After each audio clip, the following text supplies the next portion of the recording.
हमको सर पढ़ा रहे हैं। बेटा यहाँ पर कोई दिक्कत ही नहीं, प्रेशर कांस्टेंट है भैया एकदम फर्स्ट लॉ आज ऑफ तो मैं सोया थर्मोडायनेमिक्स लगा मतलब दो। आधे घंटे सोया हूँ। सर आज डेल्टा मैं यू इज जल्दी उठ इक्वल्स गया। टू आज मैं क्यू सोया प्लस नहीं अच्छे डब्ल्यू। से मतलब सर भैया कोई टर्म आज जीरो मुझे होगा क्लास मिस क्या? नहीं करनी थी। नहीं प्लीज गाइस, सर, कोई टर्म जीरो ये नहीं उजाला हो होगा। रहा है, रुक जाओ इसको कुछ यहाँ पर करता हूँ कोई मैं, टर्म जीरो नहीं आ रहा। सर कोई टर्म जीरो नहीं आ रहा। क्योंकि सर मेरे यहाँ को पता था देखोगे अगर तो अपन यहाँ पर लेट उल्टा, उठे सोएंगे सर ना तो यहाँ अपना पर कुछ ही वो नहीं ये है। देख लीजिएगा, उठेंगे तो हीट एट कांस्टेंट प्रेशर लिख सकते हैं इसको भैया, इसलिए मैं हीट अच्छे एट से नहीं सो पाया। कांस्टेंट कोई बात प्रेशर नहीं, लिख पर सकते हैं। और नैप ही जिंदगी तो में लेनी है अपन याद को। रखना कोई बेटा, बाकी सारे 7-8 प्रोसेस घंटे के की लिए अलग नींद से लेनी। सेटअप बनाना पड़ेगा कि वॉल्यूम कांस्टेंट है, लेकिन प्रेशर जो होता है नॉर्मल जिंदगी में हर देख टाइम सकते हो सर, कांस्टेंट सुधांशु रहता है। सर कितना लेजेंड पढ़ाई पढ़ा रहे का हैं हमको। प्रेशर नहीं बेटा, एटमॉस्फेरिक प्रेशर हमेशा हम सबकी लाइफ पे क्या है, कांस्टेंट।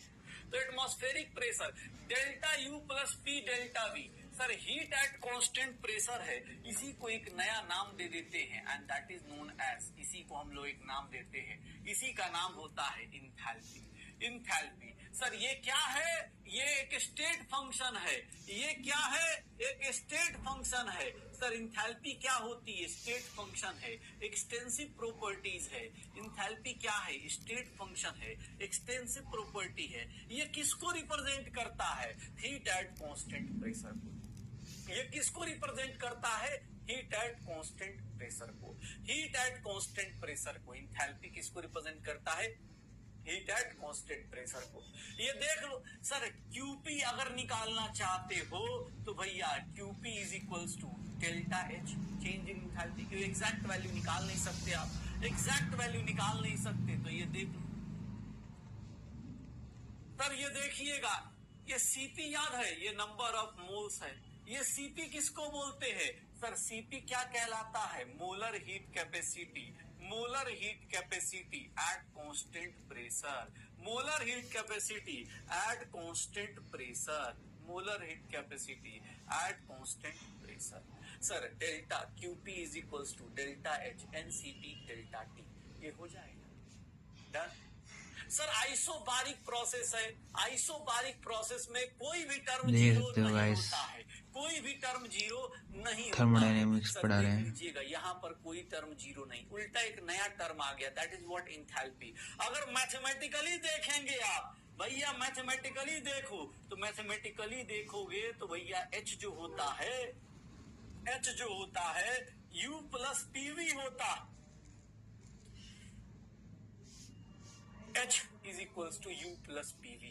सर भाई साहब, अरे अरे भैया ये सब छोटे छोटे फॉर्मूला ही आते बेटा। इस चैप्टर का PYQs देखोगे सीधा सीधा फॉर्मूला आता है, किसमें कौन सी बात सही होगी, किसमें कौन सी बात गलत होगी। सर इसको डिफरेंशिएट कर दो, सर इसको डिफरेंशिएट करोगे, ये डिफरेंशिएट हो जाएगा सर प्रेशर इनटू वॉल्यूम का डिफरेंशिएशन। भाई साहब यहाँ से दो चीजें निकल के आएंगी, देखो sir, delta H is equals to, बेटा देखिएगा सर, एक टू प्रेशर और वॉल्यूम का चेंज मेजर कर दो, प्रेशर एंड वॉल्यूम का चेंज मेजर कर दो। Delta H is equals to delta U plus P2V2 minus P1V1।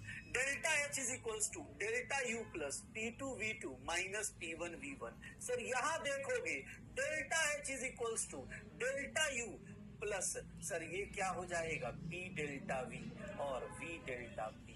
Sir ये देख लीजिएगा, इसको बोलते हैं नॉन मैकेनिकल वर्क। ये बिना काम का काम होता है,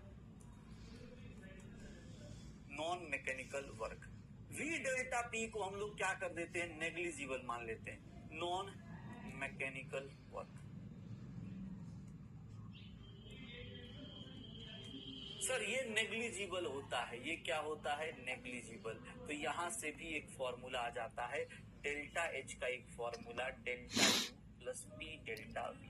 इंथैल्पी का भैया अलग अलग फॉर्मूला देख सकते हो गाइस, कोने इंथैल्पी का ये भी फॉर्मूला है, ये भी फॉर्मूला है, ये भी फॉर्मूला, अलग अलग जगहों पर अलग अलग फॉर्मूला। मिलते हैं कुछ देर बाद।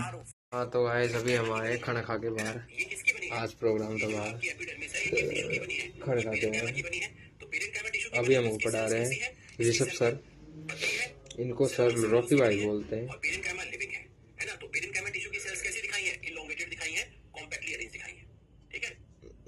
और चल रहा है हमारा anatomy of flowering plant. Cell की वॉल कैसी है? थिन है। सेल वॉल में क्या है? सेलुलोज है।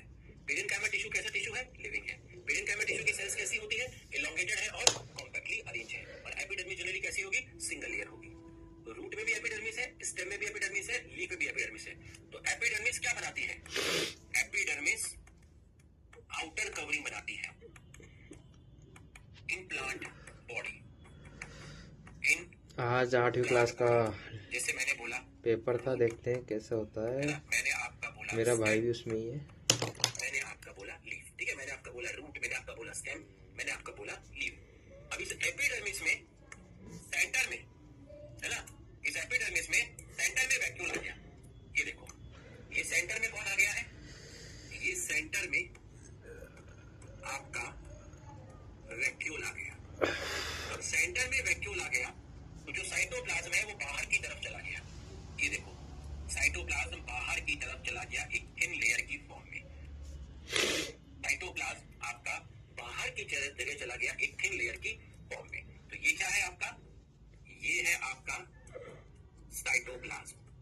सेंटर की तरफ है या बाहर की तरफ है? साइटोप्लाज्म आपका बाहर की तरफ है, पेरिफेरी की तरफ है। तो साइटोप्लाज्म आपका पेरिफेरी की तरफ है। कैसा है? इन लेयर की फॉर्म में।